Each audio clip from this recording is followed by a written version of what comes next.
There's so much life at this parish. They come because they love this place. This has always been home. There's this sense of community, there's this sense of belonging. It's so unique, and it's our obligation to ensure that that continues in the future. Most of the visitors that come to the Shrine of Little Flower are attracted by two things. One, the church itself, because it is so beautiful. And two, it's named after our patron saint of St. Therese of Lisieux. There's something about St. Therese that I think touches human hearts. She had the touch of being a very ordinary person. Her little ways show that one could reach great sanctity just in those small, everyday kind of things. When Father Conlon founded the church in 1925, he only had 27 parishioners. He built that church through his radio broadcasts and through his magnetism of speaking. Father Coughlin was a constant companion to us as we grew up. He wanted to enlighten and uplift the people.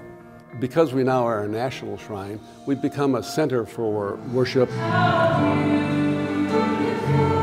National Shrine draws visitors from far and wide, from every part of our country and beyond. Just drove in from Pennsylvania last night. I just love coming here. I find the Lord here. There's something very special about this place, and people are drawn to it from other places. After visiting a lot of other places, this was where we were supposed to be. Hispanic population has grown here. We feel very welcome in this parish. My wife, Marcia, and I joined the parish because we wanted to make certain our children went to Shrine schools. We helped form the young adult group, and the priests are very supportive. I feel like we have this hidden gem. We're just so blessed to be in this community. The master plan goes back more than a decade to the time of our previous pastor, Monsignor William Easton. And Monsignor Easton had a vision which included infrastructure improvements here at the church, at our schools, and the fruits of that have been significant. At the parish level, we needed more space to gather. At the high school level, we needed more space for our athletic teams and for all the fans and the parents who support those kids. The Saunders Auditorium, which was the former gymnasium, was renovated and remodeled into a formal auditorium for our performing arts department. We also did massive work on building a field house. When the field house was built, it came with it a lot of pride. It's incredible to be able to practice in a brand new facility and have the access to those types of resources in the weight room. I was involved with the master plan for a number of years. That's still a work in progress, and we like to see the other elements of the master plan come to fruition. We want to grow. We want to provide the experience of faith to as many people as we can.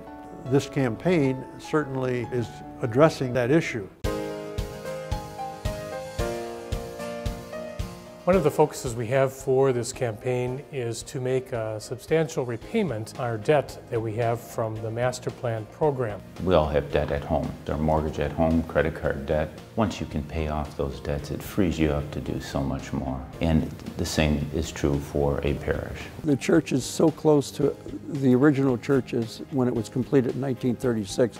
It's because it has been kept up. One of the rules that was written into that agreement back in the mid-2000s was that the parish would not embark on any capital campaign that exceeded $500,000. Our hope is that by substantially reducing our debt, we'll be able to renegotiate to begin other large capital improvements. We're trying to continue to make this place be great going forward.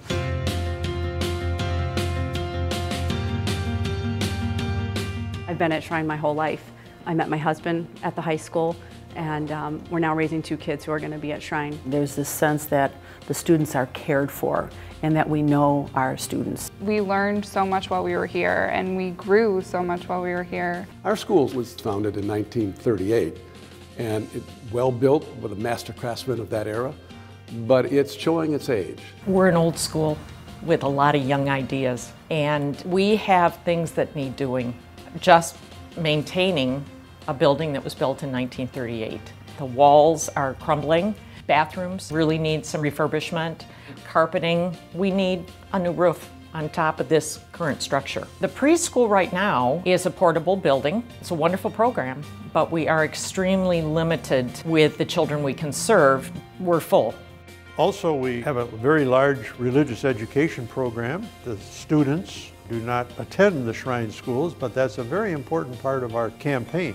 We also have the Educational Trust, which will allow us to help with scholarships and other forms of aid to our families as they want to send their children to a Catholic school. I'm on the board for the Education Trust. It's something that Monsignor Easton really wanted to do, and it allows us to give money to families and students that earn it and need it. We're not here to just give to people that can afford education. We want to give Catholic education to everyone. Harry and I met while we were both students at Shrine High School. For us, it's so important to give our children that sense of community. Someone's there willing to give a hand, give a smile, offer a prayer. Shrine has been so important in our lives, and it was our opportunity to try and do what we could to ensure that others would have those same opportunities. The community is unbelievable. We've been blessed with so many opportunities in our life. This is just our way of trying to give back. It's really our responsibility to maintain something like this. I feel responsible as a member of the Shrine community, as a graduate of Shrine High School, to do what I can as an individual and encourage others to do the same, is to reinvest in Shrine. Give to this program. It's going to help so many future Shrine students receive what we received, which is a great value of Shrine.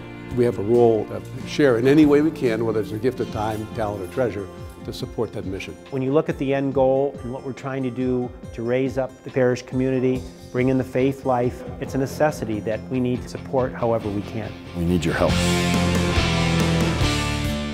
Our commitment to Shrine was built over many years. We love this place, what it does for our community. That's really what keeps us coming back, is people you don't even know, they're there to help. It is a community, and this is where we raised our family. I think it's a very, very special place. We stand on the work that's been done before and work to preserve that for not only the present day, but also into the future. If we don't build for the future, if we don't invest now, it's not going to be there later. There's a lot of good traditional Catholicism that goes on here. There's something very special about this church. The Lord is working in this church.